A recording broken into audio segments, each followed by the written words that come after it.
గాంధీ భవన్లో టీపీసీసీ కీలక భేటీ జరుగుతోంది. జూబ్లీ హిల్స్ ఉప ఎన్నికపైన ప్రధానంగా చర్చ జరుగుతున్నట్టు తెలుస్తోంది. 15న కామారెడ్డి సభ, ఓట్ చోరీ, గద్దీ చోడ్ కార్యక్రమం పైన డిస్కషన్ జరగబోతోంది. అటు టీపీసీసీ సంస్థాగత నిర్మాణం పైన కూడా నేతలు చర్చిస్తున్నారు. భేటీలో సీఎం రేవంత్ రెడ్డి, మంత్రులు, కాంగ్రెస్ సీనియర్ నేతలంతా పాల్గొన్నారు. టీపీసీసీ చీఫ్ మహేష్ కుమార్ కూడా అధ్యక్షతన ఈ సమావేశం జరుగుతోంది. డైరెక్ట్గా అసలు గాంధీ భవన్ ఎటువంటి సిచ్యువేషన్ నెలకొంది అటువంటి పరిస్థితి తెలుసుకునే ప్రయత్నం చేద్దాం. ప్రతినిధి మధు లైవ్లో సిద్ధంగా ఉన్నారు. మధు, సో గాంధీ భవన్లో ఎటువంటి డిస్కషన్ జరుగుతున్నాయి? గాంధీ భవన్ ఈరోజు మీటింగ్ గల ప్రధాన కారణం ఏంటి? ఏ రకమైనటువంటి డిసిషన్స్ జరుగుతూ ఉన్నాయి? ఎగ్జాక్ట్లీ విస్తృత స్థాయి సమావేశం ఏర్పాటు చేశారు. మొత్తం 6 అంశాల ఎజెండాగా ఈ కార్యక్రమం కొనసాగుతుంది. ఈ అంశానికి సంబంధించి దీంట్లో రాష్ట్ర ప్రభుత్వం చేపట్టినటువంటి అభివృద్ధి, తర్వాత పథకాలకు సంబంధించి క్షేత్రస్థాయిలో ప్రచారం చేయాలి అనేటువంటి అంశాలతో పాటు జూబ్లీస్కి సంబంధించినటువంటి అసెంబ్లీ ఉప ఎన్నికకి సంబంధించినటువంటి అంశం పైన కూడా చర్చ జరగనుంది. మొత్తం హాజరైనటువంటి వాళ్ళలో ఈరోజంతా కూడా కీలకమైనటువంటి నాయకుల్ని, వైస్ ప్రెసిడెంట్లను, కార్పొరేషన్ చైర్మన్లను, కీలక నాయకులందరినీ హాజరుపరిచారు. పీసీసీ చీఫ్ మహేష్ కుమార్ ఆధ్వర్యంలో జరుగుతున్నటువంటి సమావేశంలో మీనాక్షి నటరాజన్, ఉప ముఖ్యమంత్రి బట్టి విక్రమార్క, మంత్రులు పొన్నం ప్రభాకర్, తర్వాత మిగతా మంది ఎమ్మెల్యేలు, నియోజకవర్గాలకు సంబంధించిన ఇన్ఛార్జీలంతా హాజరయ్యారు. క్షేత్రస్థాయిలో ముఖ్యంగా ఇంకా కొన్ని అంశాలు, ఏ అంశాలు ఉన్నాయి అనేటువంటి ఒకసారి డీటెయిల్స్లోకి వెళ్తే 15వ తారీఖు రోజున 1,00,000 మందితో కామారెడ్డికి సంబంధించినటువంటి డిక్లరేషన్ పైన భారీ బహిరంగ సభ నిర్వహించాలి 1,00,000 మందితో అనేటువంటిది ఒక కార్యాచరణ చేస్తూ ఉంది. ఆ అంశం పైన కూడా ఈ 15వ తారీఖు రోజు జరిగేటువంటి సభ గురించి డిస్కషన్ చేయనున్నారు. దాంతోపాటు ఓట్ చోరీ, గద్దీ చోడ్ కార్యక్రమానికి సంబంధించి ఆల్రెడీ రాహుల్ గాంధీ క్షేత్ర నేషనల్ లెవెల్లో తీసుకున్నటువంటి కార్యక్రమం, ఆ అంశం పైన కూడా దీంట్లో చర్చ చేయనున్నారు. దీన్ని క్షేత్రస్థాయిలో ప్రచారం చేయాలనేటువంటి అంశం, ఇంకా కొన్ని అంశాలపైన కూడా చర్చ చేసే అవకాశం ఉంది.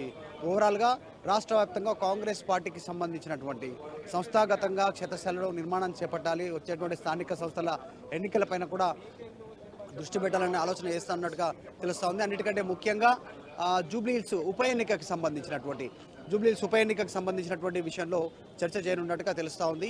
ఈ ఉప ఎన్నికలో అభ్యర్థి ఖరారు, అక్కడ ఎవరెవరిని ఇన్ఛార్జీలుగా నియమించాలి, బూతుల వారిగా ఇలాంటి నిర్ణయాలు తీసుకోవాలనేటువంటి ఒక కార్యాచరణ తీసుకునేటువంటి అవకాశం ఉంది. ఆల్రెడీ కార్యక్రమం స్టార్ట్ అయింది. పీసీసీ చీఫ్ మహేష్ కుమార్ గౌడ్ మాట్లాడుతూ ఉన్నారు. బిజినెస్లో చూడొచ్చు ఎవరెవరు హాజరయ్యారు అనేటువంటిది.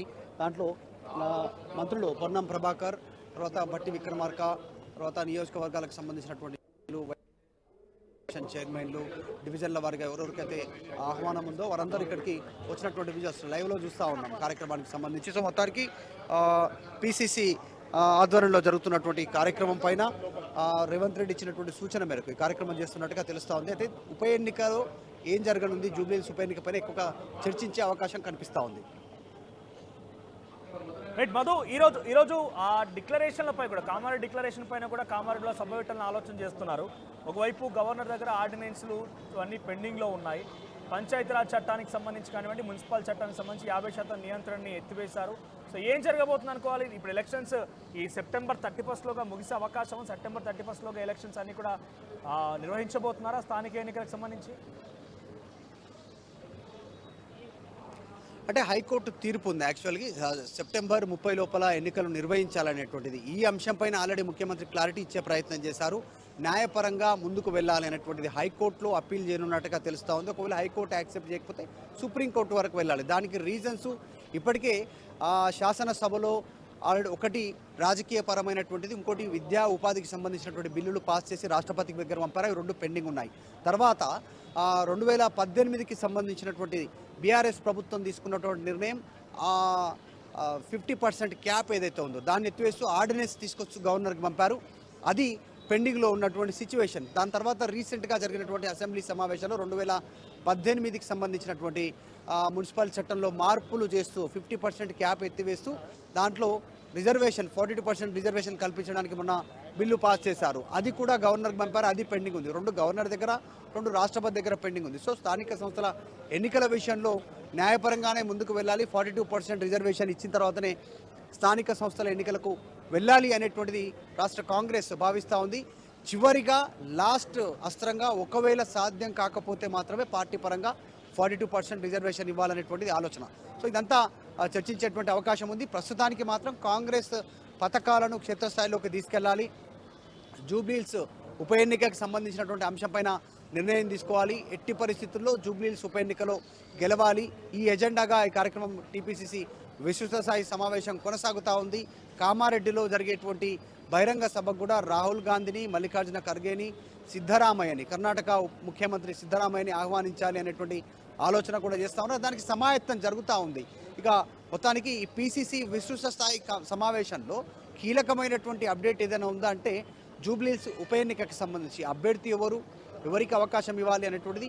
దానం నాగేందర్ లాంటి వ్యక్తులైతే ఖైరతాబాద్కు రాజీనామా చేసి జూబ్లీహిల్స్లో పోటీ చేస్తున్నటువంటి ప్రతిపాదన పార్టీ ముందు పెడతా ఉన్నారు. కాబట్టి పార్టీ ఎలాంటి నిర్ణయం తీసుకోనుంది, దాని పరిణామాలు ఏంటి, నాయకులు నుంచి ఎట్లాంటి రెస్పాన్స్ ఉంది, వీటన్నిటిపైన వాళ్ళు నిర్ణయం తీసుకున్నట్టుగా తెలుస్తూ ఉంది. ప్రస్తుతం పీసీసీ చీఫ్ మహేష్ కుమార్ గౌడ్ మాట్లాడుతున్నారు. కొద్దిసేపట్లో మీనాక్షి నటరాజన్ కాంగ్రెస్ పార్టీ ఇన్ఛార్జ్, ఉప ముఖ్యమంత్రి బట్టి విక్రమార్క, మంత్రులు కూడా మాట్లాడి అంశాలను ప్రస్తావించేటువంటి అవకాశం ఉంది. ఏం చేయాలి కాంగ్రెస్ తదుపరి రాష్ట్రంలో అనేటువంటి అంశాలపైన.